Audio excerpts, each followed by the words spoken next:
करेंगे chapter second 12th class का। ठीक है, inverse trigonometry function. Inverse trigonometry function में आपने अब पढ़ना है कि फंक्शंस का आपको आंसर्स दिया होगा और उसका एंगल फाइंड करना है। जैसे पहले दिया होता था साइन π/3, साइन 60 डिग्री कितना होता था √3/2। ठीक है, अब π/3 ये साइन उधर जाके हो जाएगा साइन इनवर्स। तो साइन के टेबल में √3 कब आया, अब आपने एंगल फाइंड करना है। इसे कहते हैं इनवर्स ट्रिग्नोमेट्री। अब इनवर्स ट्रिग्नोमेट्री पूरी तरह से 101% ट्रिग्नोमेट्री पे बेस्ड है। ट्रिग्नोमेट्री से ही इनवर्स ट्रिग्नोमेट्री बनेगी और मैं आपको इसके रिजल्ट बताऊंगी कैसे बनती है। देखो, साइन का आपने ग्राफ 11th में करा था। साइन का अगर मैं ग्राफ करूं तो हमने इस तरह से किया था। ठीक है, ये एक्स एक्सिस था, ठीक है, जिसे हम एंगल्स कहते हैं, और ये वाई एक्सिस था जिसकी वैल्यूज थी। ठीक है, साइन का ग्राफ 0, 1, -1, -0.5, 0.5 और ये 1, इस तरह से। साइन यहाँ पे आ गया हमारे पास, सपोज कर लो 90 डिग्री, π/2, 180, 3π/2, फिर 4π/2 को हम लिखते हैं 2π। ठीक है, 4π/2 के बाद आ जाएगा 5π/2, 6π/2 यानी कि 3π। ठीक है, इस तरह से कंटिन्यू रहेगा। इधर भी वैसे ही माइनस में रहेगा। साइन का ग्राफ था साइन 0 0 होता है, साइन 90 1 होता है, साइन 180 0 होता है। तो फर्स्ट और सेकंड क्वाड्रेंट में साइन पॉजिटिव होता है, थर्ड और फोर्थ में साइन नेगेटिव होता है। इस तरह से साइन का ग्राफ वेवी कर्व्स में चलता रहता है। इधर भी साइन का ग्राफ ऐसे वेवी कर्व्स में चलता रहता है। साइन और कॉस का ग्राफ कभी भी ब्रेक नहीं होता। इस रिजल्ट्स में से हमने क्या समझा कि साइन की मैक्सिमम वैल्यू 1 होती है और मिनिमम वैल्यू -1 होती है। यानी कि साइन का ग्राफ किसके बीच में कंटिन्यू रहेगा, -1 और 1 के बीच में। ये आपके पास डोमेन रेंज में भी इसके क्वेश्चंस में काफी तरह यूज कर सकते हैं हम इसको। तो हम याद रखेंगे कि साइन x की वैल्यू -1 से 1 के बीच में होती है। अब यहाँ पे अगर मुझे कह देना साइन 3422 डिग्री क्या होगी, वो भी -1 से 1 के बीच में होगी। एंगल जितना मर्जी बड़ा करते जाए, वैल्यू हमेशा -1 से 1 के बीच में रहेगी। एक तो हमने ये चीज सीख ली। ठीक है, इसकी मैक्सिमम वैल्यू कितनी है, मिनिमम वैल्यू कितनी, एक ये चीज सीख ली। एक और है कि साइन का ग्राफ 0 कब होता है, ये बहुत इंपॉर्टेंट रिजल्ट है यहाँ पे, ये जहां जहां पे टकरार है। ठीक है, तो sine x is 0 when x is 0, π, 2π, 3π, यही चल रहा है। नेगेटिव में भी यही चलेगा, तो मैं यहाँ प्लस माइनस लिख दूंगी। ठीक है, अगर मैं इसको शॉर्ट फॉर्म में लिखूं तो मैं लिखूंगी sine x is 0 when x is nπ और n बिलोंग्स टू इंटीजर। तो ये आपने एक रिजल्ट याद रखना है इसका। ये हो गया साइन का ग्राफ। साइन इनवर्स में क्या हो जाता है, एक्सिस चेंज हो जाते हैं। एक्स एक्सिस पे अब क्या आ जाएंगी, वैल्यूज, और वाई एक्सिस पे एंगल्स। तो साइन का ग्राफ अब आप करो तो आपके पास पॉइंट ये पाई, ये 2π, 3π इस तरह से होगा। ठीक है, तो साइन का ग्राफ आपके पास क्या आ जाएगा, पहले इस तरह से वेवी कर्व्स वही रहेंगी, सिर्फ एक्स एक्सिस वाई की जगह हो जाएगा, वाई वाला एक्स की जगह हो जाएगा, और ये हो जाएगा y is equal to sine inverse x। अब हम करेंगे कॉस और कॉस इनवर्स का ग्राफ। कॉस का ग्राफ कैसा होता है, कॉस का ग्राफ होता है वो कॉस 0 1 होता है, और कॉस π/2 0 होता है, फिर कॉस π पे -1 होता है, और कॉस 3π/2 पे 0 होता है, और इसी तरह से इसकी वेव्स चलती रहेंगी। ठीक है, क्लियर। अब सेम इसी तरह से इधर को कंटिन्यू हो जाएगा। क्लियर। अब इसमें अगर हम देखें तो मैक्सिमम वैल्यू cos x की 1 है और मिनिमम वैल्यू -1 है, यानी कि cos x की वैल्यू भी -1 से 1 के बीच में ही रहती है। क्लियर? अब cos x 0 कब होता है? अब ध्यान दो तो π/2, 3π/2 और 5π/2, 1, 3, 5, ये क्या है? Odd numbers. तो इसका मतलब cos x is 0 when x is odd π/2। Odd π/2 को तो हम ऑड नहीं ना कहेंगे, ये तो मैंने आपको समझाने के लिए लिख दिया। ऑड नंबर को लिखते हैं 2n+1, n belongs to integer. ठीक है, इसी तरह cos इनवर्स का ग्राफ कैसा हो जाएगा? cos इनवर्स का ग्राफ सिर्फ ऐसे, ये x एक्सिस हो जाएगी, ये y एक्सिस हो जाएगा, ठीक है, और ये 0 हो जाएगा। ठीक है, तो cos का ग्राफ आपके पास cos 0 कितना होता है? 1, cos 90, फिर इस तरह से इसकी कर्व चलती है। ठीक है, ये cos x की कर्व चलती है। अब इसे कंटिन्यू कर लीजिएगा, ये 1 है और -1 मिनिमम, एंगल इस तरफ से ऊपर होनी चाहिए। ओके, कोसेक x क्या होता है? 1/sin x। अब कोसेक x डिफाइन नहीं होगा जब साइन 0 हो जाएगा, क्योंकि साइन 0 हो जाएगा तो 1/0 नॉट डिफाइंड हो जाएगा। तो इसका मतलब है कि ये इंफिनिटी में तब एक्सटेंड करेगा, तब जाएगा इंफिनिटी को जब साइन x 0 होगा। तो साइन x इज 0 कब होता है? अभी हमने किया था sine x is 0 when x is n π, ये किया था। और ये उन वैल्यूज को अपने पास नहीं आने देगा। क्यों? क्योंकि कहेगा ये इन वैल्यूज पे तो मेरा आंसर इंफिनिटी हो जाएगा। तो यानी कि यहाँ पे सारी वैल्यूज आएंगी एक्सेप्ट n π। तो ये क्या लेगा? x belongs to all real except n π, n belongs to integer. ये वो वैल्यूज है, सारे रियल नंबर पर ये n π वाले छोड़ देगा। अब n π पे ये क्या है? ये इंफिनिटी बिहेव कर रहा है।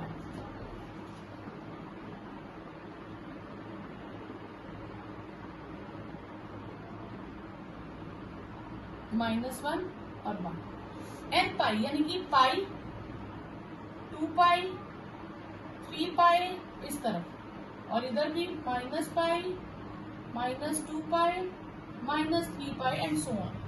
ठीक है, अब ये एक तो पाई पे इंफिनिटी है, जहां पे इंफिनिटी है हम डॉटेड लाइन लगा देंगे, यानी कि यहां तक ये इसका ग्राफ टच नहीं कर सकता, क्योंकि यहाँ पे अगर आ गया तो वो तो इंफिनिटी हो जाएगा। ये वैल्यूज आ गई जहां पे कोसेक का ग्राफ टच नहीं करेगा। तो कोसेक का ग्राफ इन पैरेलल लाइंस के बीच में रहेगा। अब क्या रहेगा? अब मैं आपको एक ट्रिक बताती हूँ। साइन का ग्राफ बनाएंगे, ये साइन के ग्राफ की वैल्यूज को छोड़ देगा, उनके रेसिप्रोकल वैल्यूज देगा। अब साइन का ग्राफ मैंने ऐसे बनाया था, ऐसे वेवी कर्व थी ना, 1 मैक्सिमम, ये हमने साइन का ग्राफ बनाया था। ठीक है, इधर से भी आपने करना है क्या? आपने साइन का ग्राफ बनाना है, साइन का ग्राफ बनाया। अब जितना पोर्शन साइन ने लिया ये उसको छोड़ देगा, तो ये यहां से टच नहीं करेगा, 1 लेगा, ये हो गया आपके पास कोसेक का ग्राफ। ये 1 और सो ऑन चलेगा। अब ये जो साइन की बीच की वैल्यूज थी ये मैं डिलीट कर दूंगी। ठीक है, ये आपके पास कोसेक का ग्राफ हो गया। इसी तरह से इधर हो जाएगा आपके पास कोसेक का ग्राफ। 1 की वैल्यू दोनों के पास होगी, 1 कोसेक के पास भी होता है, -1 कोसेक के पास भी होता है, और साइन के पास भी होता है, इसलिए -1 1 दोनों के पास आएगा, बाकी वैल्यूज दोनों की डिफरेंट होगी। तो ये आ गया आपके पास कोसेक का ग्राफ। अब कोसेक इनवर्स का ग्राफ क्या होगा? सेम इसी को समझो, आप खड़ा कर दो तो कोसेक इनवर्स का ग्राफ हो जाएगा। ठीक है, तो कोसेक इनवर्स का ग्राफ हमारे पास हो जाएगा, अगर हम करें तो ये आ जाएगा हमारे पास x axis, x dash, y dash. ठीक है, तो ये आ जाएगा 0, ये पाई ले यहाँ ले लें, 2 पाई -2 पाई। ठीक है, अब इसके बीच में ग्राफ देखो, ये फर्स्ट पोर्शन है, इसी चीज को आप, तो ये किस तरफ आ जाएगा आपके पास ये जो ग्राफ है, ये वैल्यू ले लो 1 और ये ले लो -1, तो यहाँ पे पैरेलल होगा, पैरेलल इस तरफ आ जाएगा ना, y एक्सिस के x एक्सिस के पैरेलल आ जाएंगे, पहले y एक्सिस के थे, तो ग्राफ इसका इस तरह से होगा और इधर आपके पास इधर से क्या हो जाएगा, -1 से पीछे पीछे रहेगा। बस इसी को आप कंटिन्यू करते हो, ठीक है। अब तो कोसेक इन x की वैल्यू, अब आप देखो सारी रियल वैल्यूज ली है उसने, कोसेक x के आंसर इन्फिनिटी है, -इन्फिनिटी से इन्फिनिटी तक है। कोसेक x की रेंज क्या है, अगर मैं इसकी रेंज कहूँ तो इसकी रेंज जो हो गई, तो मतलब इसके आंसर्स किस तरह से है, माइनस है सेक एक्स और sec inverse x. Sec x क्या है, 1/cos x, ठीक है। अब सेक एक्स डिफाइन कब नहीं होगा, जब cos x 0 होगा, और cos x 0 कब था, ऑड π/2 पे। तो यानी कि ये सारी रियल वैल्यूज रखेगा अपने पास, सिर्फ ऑड π/2 को बाहर निकाल देगा, ठीक है। इन वैल्यूज को वो बाहर निकाल देगा क्योंकि इन पे वो डिफाइन नहीं होगा।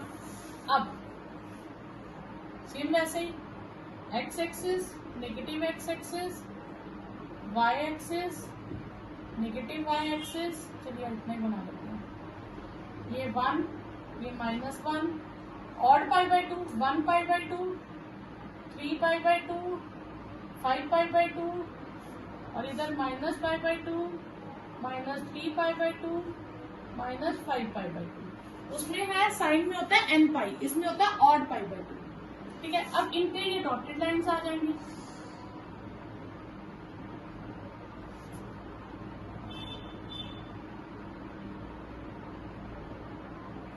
ठीक है। कॉस का ग्राफ क्या था, 1 पे था, फिर 1 पे 0 हुआ, फिर इस तरह से चलता रहा कॉस का ग्राफ, इधर भी ऐसे चलता रहेगा, ठीक है। क्लियर, यहां से क्या होगा,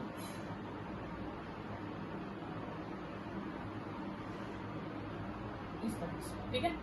अब सेक क्या करेगा, इस एरिया को छोड़ के बाकी सारा एरिया कैप्चर कर लेगा, तो ये क्या करेगा, इसके ऊपर एरिया ले लेगा, इधर से पैरेलल जा रहा है, ठीक है।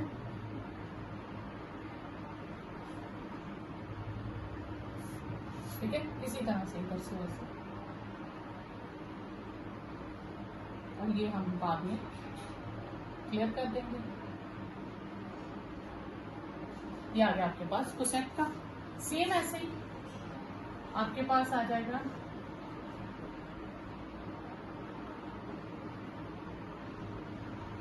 -1 0 ऑड π/2 आ जाएंगे,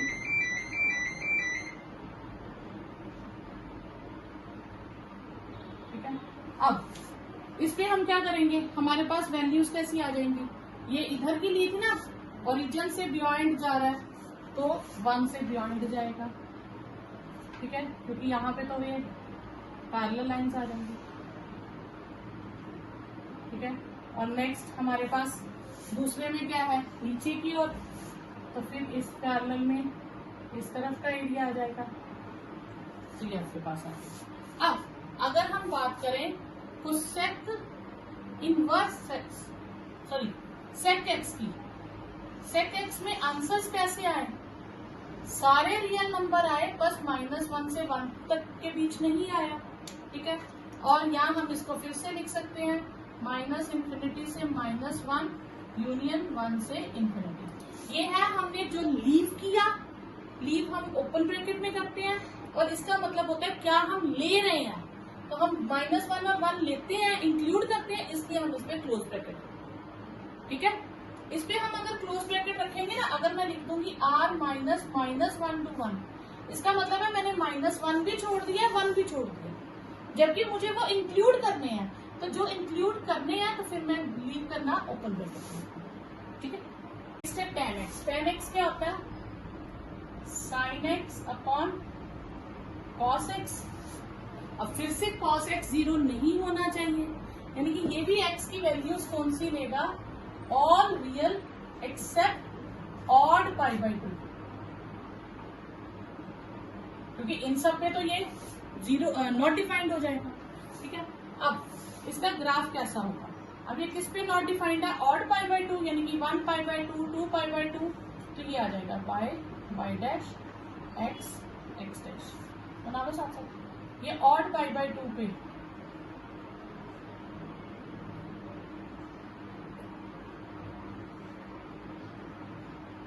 इन पे ये नॉट डिफाइंड है।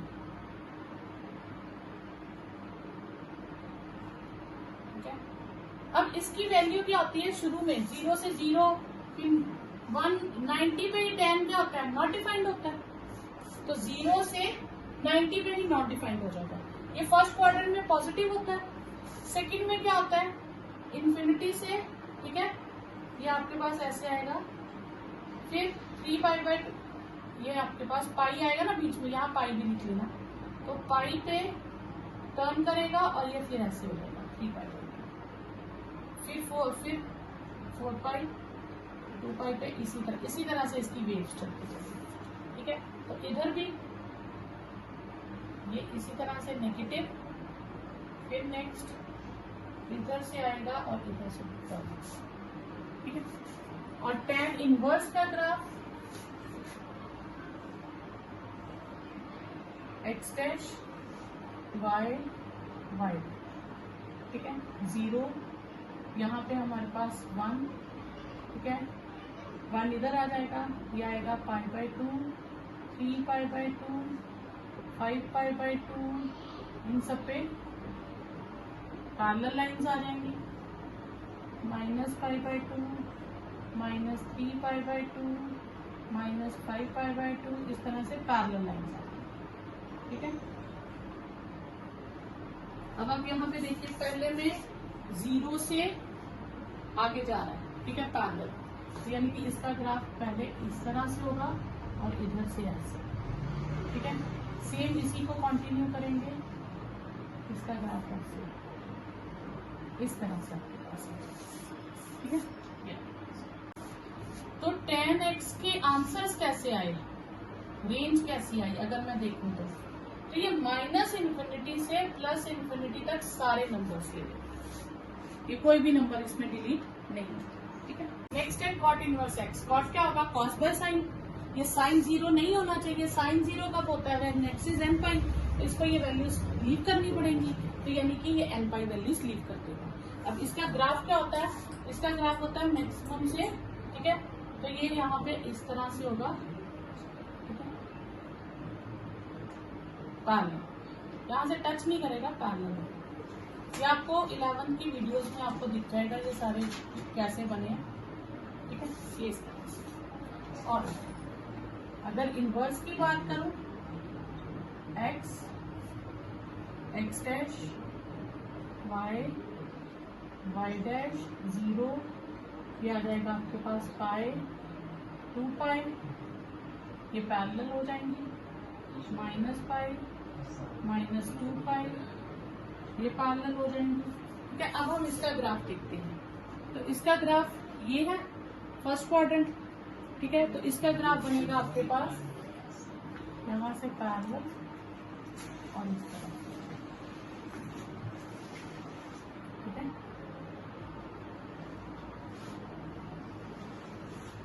इस तरह तो ये हो जाएगा आपके पास कॉट का। अब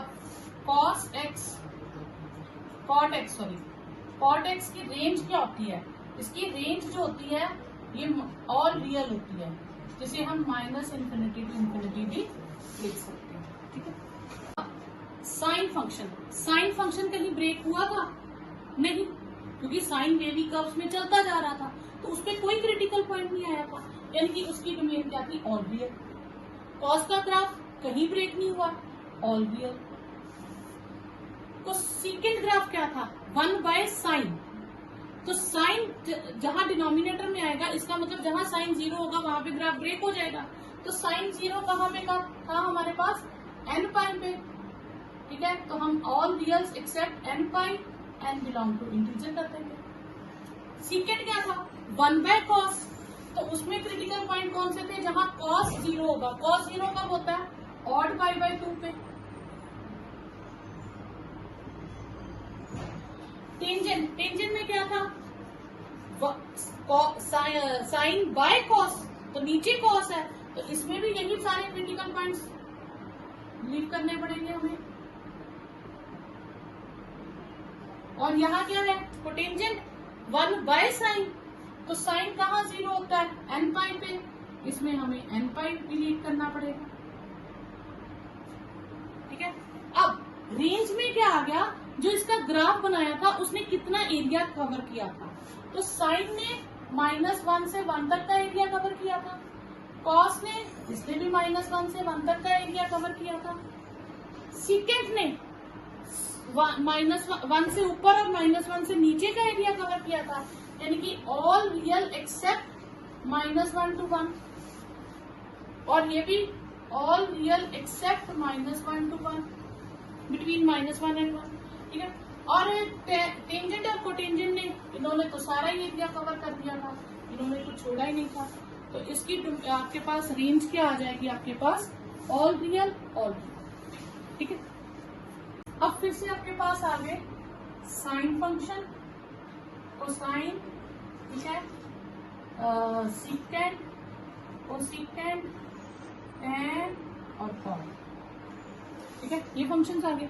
साइन फंक्शन की डोमेन क्या है, ठीक है, इनवर्स में डोमेन क्या थी, ये इनवर्स फंक्शन है, sine inverse, cos inverse, sec inverse, cosec inverse, tan inverse, cot inverse.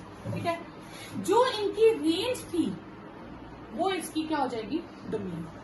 तो यानी कि इसकी वैल्यूज होंगी -1 से 1 तक। ठीक है, क्योंकि साइन की -1 से छोटी नहीं हो सकती, 1 से बड़ी नहीं हो सकती, तो कॉस में भी यही है। ठीक है, टैन में क्या है, सेक टैन में और कॉट में ऑल रियल, क्योंकि इन्होंने सारा कैप्चर किया था, और इसने क्या किया था, all real except -1 and 1, between -1 and 1, ये आ गई। अब इनकी रेंज क्या होगी, रेंज याद करना बहुत ईजी है। रेंज के लिए आप क्या करोगे, आप देख लोगे, इसको मैं एक तरीके से आपको बताती हूँ, ये है हमारा 0, ये π/2, ठीक है, ये -π/2 और ये पाई। ठीक है, अब इसमें क्या करना, आपने इन 6 फंक्शंस को 2 कैटेगरीज में बांट देना। 2 कैटेगरीज, जैसे अमेरिका और रशिया 2 पावर्स है, एक का हेड हो गया साइन और एक का हेड हो गया कॉस। ठीक है, साइन तो इसमें आ जाएगा कोसेक, ठीक है, साइन एक्स, और ठीक है इनवर्स ले लो आप, sine inverse x, cosec inverse x, और तीसरा टैन इनवर्स एक्स। आप कहोगे मैम इसमें साइन कॉस दोनों यूज हो रहे हैं, लेकिन साइन ऊपर है, प्रेफरेंस ये साइन को दे रहा है। ठीक है, इसमें आ गया कॉस इनवर्स एक्स, ठीक है, सेक इनवर्स एक्स, और ये हो गया कॉट इनवर्स एक्स। ये 3 एक कैटेगरी में। ठीक है, ये जिस रेंज को लेगा ये दोनों भी उसी को लेके चलेंगे, ये जिसको लेगा ये दोनों भी उसी को लेंगे। अब साइन के टेबल में अगर मैं कहूं तो मुझे सारे नंबर्स लेने हैं, नेगेटिव और पॉजिटिव सारी वैल्यूज कवर करनी है। तो अगर मैं फर्स्ट और सेकंड क्वाड्रेंट हूँ, तो यहाँ तो साइन दोनों जगह क्या है, पॉजिटिव, तो इसका मतलब मुझे ये 2 लेके कोई फायदा नहीं होगा, मेरे पास तो सिर्फ पॉजिटिव टर्म्स ही कवर होंगी। तो मैं कहां से कहां तक लूंगी, -π/2 से π/2 तक। तो साइन का क्या आ जाएगा, रेंज -π/2 से π/2 तक। क्लियर, कोई डाउट यहां तक। और दूसरा क्या है हमारे पास, कॉस। कॉस में अगर मैं ये दोनों लूं, तो कॉस इन दोनों में क्या होता है, पॉजिटिव होता है, तो कॉस ये लेके फायदा नहीं, कॉस को ये लेके फायदा है, क्योंकि फर्स्ट तो हमने लेना ही लेना, उसके साथ ये मैच करें तो ज्यादा फायदा, क्योंकि पॉजिटिव और नेगेटिव दोनों हो जाएंगे। तो इसकी रेंज हो गई 0 to π। ठीक है, क्लियर। अब आ गया आपके पास सेक इनवर्स एक्स। तो सेक किस कैटेगरी का है, कॉस की कैटेगरी का, तो ये भी यहां लेगा 0 से π। ठीक है, लेकिन सेक में क्या था, 1/cos था। ठीक है, तो ये क्या करेगा, कॉस जब होता है π/2 पे नॉट डिफाइंड होता है, तो इसको यहां से π/2 छोड़ना पड़ेगा, क्योंकि π/2 पे ये नॉट डिफाइंड हो जाएगा। तो ये 0 से π तक सारी वैल्यूज लेगा, सिर्फ π/2 में लेगा। ठीक है, इसी तरह कोसेक वाला 0 से -π/2 से π/2 तक सारी वैल्यूज लेगा, लेकिन 0 नहीं लेगा। ठीक ठीक है। ये किसको छोड़ेगा, π/2 को और ये 0 को। क्यों, क्योंकि ये हो जाएगा कोसेक होता है 1/sin और साइन 0 कब होता है, 0 पे, तो इसको 0 छोड़ना पड़ेगा। अब आ जाएंगे हम tan और cot पे, ठीक है। tan किस कैटेगरी में है, साइन के ग्रुप में है, तो ये कहता है -π/2 से π/2, लेकिन tan -π/2 पे भी नॉट डिफाइंड है और π/2 पे भी नॉट डिफाइंड है, तो ये लेगा तो यही वैल्यूज, लेकिन ये ओपन ब्रैकेट डाल देगा, कहेगा मैं बाहर की बीच की ले लेता हूँ, बस मैंने ये नहीं लेना, ठीक है। इसी तरह कॉट क्या करेगा, लेगा वही वैल्यूज लेकिन ओपन ब्रैकेट डाल देगा, ठीक है। तो ये आपने इस तरह से लर्न करना है। इनका एक रेंज हो गया, इनका एक हो गया, इनमें